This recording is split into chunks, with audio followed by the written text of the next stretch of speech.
안녕하세요. 울산연부동산입니다. 자, 오늘은 건설산업연구원에서 발표한 건설동향 브리핑 중에서 아파트 갭 투자 통계 개선 방안에 대해서 한번 같이 보겠습니다. 자, 정부와 민간 집계 방법의 차이로 시장 혼란을 야기한다. 통계 개선이 필요하다. 아파트 전세 가격 상승으로 매매가 대비 전세가 비율 역시 동반 상승세다. 2020년 초 전월세 상한제 및 계약갱신 청구권 도입 검토 이후 상승세를 보이기 시작한 전세가격은 개정된 주택임대차 보호법이 시행된 2020년 하반기에 본격 상승을 했다. 자, 그림 1에서 자, 전국 수도권 서울에서 전세가 상승률 도표가 나와 있죠. 13, 15% 내외로 상승을 했습니다. 자, 특히 서울 아파트 전세가는 전년 동월 대비 최대 15.8% 상승하는 등 가파른 상승세를 나타냈다. 제가 지난 영상에서 울산 전세가율이 전국 최고다라고 말씀드렸죠. 울산은 더 많이 상승했습니다. 전세가격 상승으로 인한 아파트 매매가 대비 전세가 비율은 2020년 하반기 동안 증가함. 자, 그간 전세가격보다 매매가격의 상승폭이 컸던 탓에 안정되는 것처럼 통계 착시를 일으켰던 아파트 매매가 대비 전세가율은 2020년 하반기 동안 증가했다.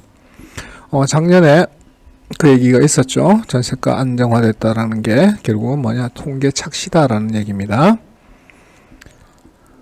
자, 전세가율이 상승하면 갭 투자 비율이 증가해 기존 주택 매매 시장의 불안을 야기한다. 소위 갭이 줄어들면 전세금을 레버리지 삼아 주택을 구입하는 갭 투자의 가능성이 높아진다.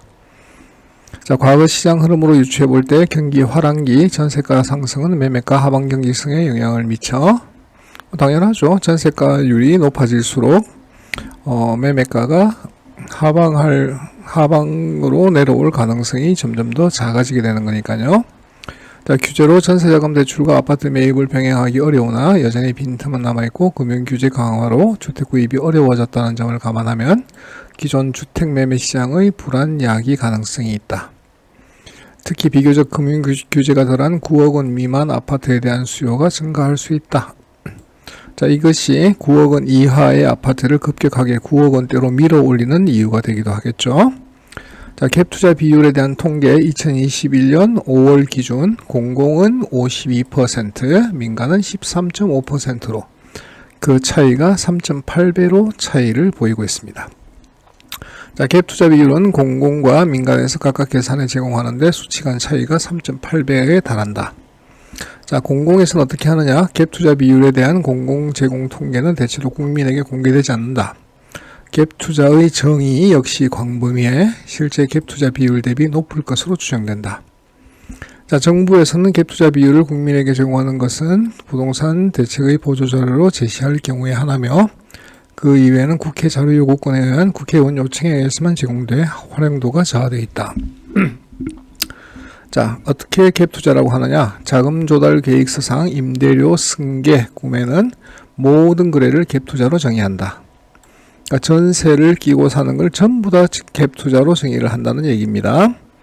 뭐 전세가 3개월 남았다, 뭐 6개월 남았다, 이런 것들도 전부 다 그런 식으로 한다는 얘기겠죠. 자, 기존 전세 계약 만료일과 매매 거래일이 일치하지 않는 상당수 거래가 갭 투자로 분류될 가능성을 내포하고 있다. 그러니까 저만큼 많은 비율이 나오겠죠. 자, 물론 민간 통계에도 허점이 있습니다. 민간 통계는 시장 논리에 부합하는 시계열 갭 투자 자료를 제공하나 집계 방법론상 실제와 격차가 발생할 수 있다. 자, 민간 통계는 접근의 용이성, 제공 주기 등을 고려하면 공공 통계보다 활용도가 높다. 집계 방법 역시 매매 거래를 추적해 실제 전세 거래가 나타나는지 여부를 분석하기 때문에 시장 메커니즘에는 부합한다. 다만 실거래 공개 자료에 개인정보 보호를 위한 익명화 방법을 적용했기에 민간 통계 역시 엄밀한 의미의 갭 투자라고 보기는 어렵다. 자, 초과 수요에 의한 시장 혼란을 줄이기 위해서는 실제 시장 흐름을 반영한 통계 작성이 필요하다라고 얘기하고 있습니다. 갭 투자 비율은 시장의 불안 정도를 분석할 수 있는 중요한 지표이지만 지표에 혼선이 발생한다. 지금 건설산업연구원에서는 이걸 다 초과 수요라고 얘기를 하고 있는데, 실제로 무주택자도 지금 현재 집을 살 수 없어서 미래에 가격이 올라갈 것을 대비해서 현재 전세를 안고 매수를 하는 경우가 있겠죠. 그건 초과 수요가 아니라 그건 실질 수요가 되는데, 건설산업연구원에서는 이것도 초과 수요라고 또 얘기를 하고 있네요. 자, 시장을 정확히 진단하고 대책을 수립하기 위해 명확한 초과 수요 비율을 제시하는 것이 필요하다. 갭 투자라고 하는 것이 모두 초과 수요라고 가정할 수도 없을 것 같습니다. 자, 실제 갭 투자 비율은 민간에서 활용하는 거래 추적 방법이 실제와 부합하나 자료에 한계가 있다.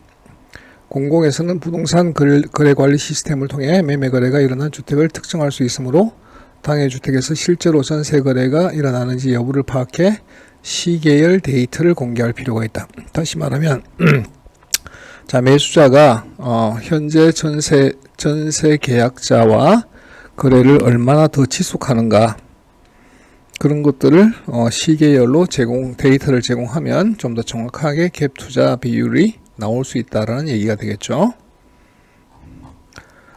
자, 이 시간에는 건설산업연구원에서 발표했던 갭 투자, 공공과 민간의 갭 투자 비율의 격차가 왜 생길까에 대해서 한번 생각해 봤습니다. 그런데 갭 투자가 많아져야 전세가는 안정화될 수 있다는 게 정설입니다. 그리고 무주택자가 갭 투자를 이용해서 주택을 구입하는 것도 하나의 방법에 해당한다는 것도 이미 다 알고 있는 사실이겠죠.